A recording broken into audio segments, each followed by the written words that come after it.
Hi, this is Eric Martin with Board Game Geek News. I'm here with Ryan Bruns from ACD Games, and we're going to look at Meteor. Yeah, Meteor. Coming out sometime later in 2014. Yes, sometime in the fall.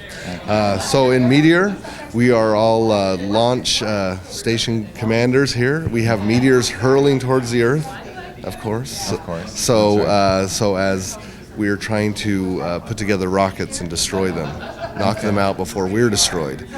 It's a real-time game. It's 5 minutes. It's exactly 5 minutes. Okay. We have these. We'll show you. We have the sand timer, so it's a 5-minute game. It's a co-op. Okay. So we either all die or we all win and save the Earth. What's the player count on it? The player count is. It's actually can go 2 to 6 players. Okay. So actually, excuse me, 2 to 5 players. I'm sorry.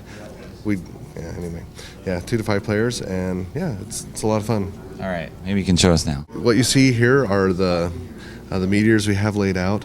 We're going to have different card backs. The grade back cards right here represent the lower strength meteors, and the strength. Let me reveal these. The strengths are represented by the numbers above the meteors here.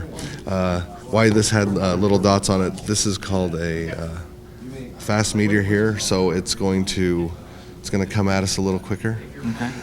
But you see we have a 7 strength meteor, 4 strength, and then some of these have different text abilities on them. This meteor can only be destroyed by a green fuel cell rocket, and we'll kind of go through that with our cards.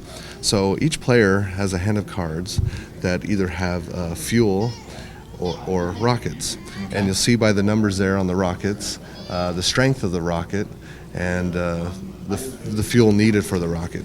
So, in each launch station player area, they can only have one rocket going at a time.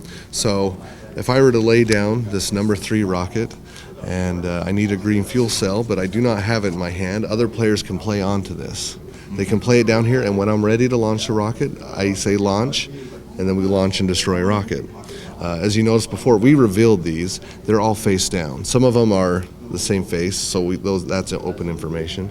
Okay. But in the non-intro game, it's all hidden information.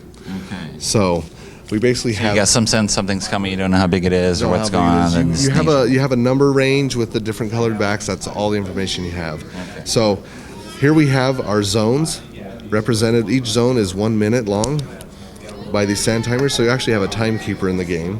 So when we start the game, we'll flip over the sand timer, and now we're in zone 5, which represents distance from the Earth. So they're coming in to get us, and we're shooting at the meteors. So the funny thing is, if you overkill a meteor, like if you destroy it with a higher number, that speeds it up, and we actually advance zones. So so you've got to be a little careful with that. It's okay to kill them underneath, It's okay to shoot a 4 with a 3. It won't destroy it, but you'll be okay. But if I shot this 3 with a 1, we'd be in trouble. We got shards. And that advances this, and we flip it over a new sand timer. So this is basically the hand that you have. The only time you draw cards in the game is each time we change zones. Okay. There's also different player abilities in here that you can build a station or a communication tower or something that will vary up the game a little bit. Now, to really throw a curveball, this is the intro game. In the actual game, there is no talking. You cannot talk to your other launch site commanders. Okay. So that makes it really fun. So a lot of it's tapping, you're throwing down your rocket, you're seeing what you can put together. If there's really nothing you can build, there's an action called a retrofit, which is basically putting combinations of the same fuel cells or same numbered rockets together. And then once that criteria is met, then everyone can draw a card.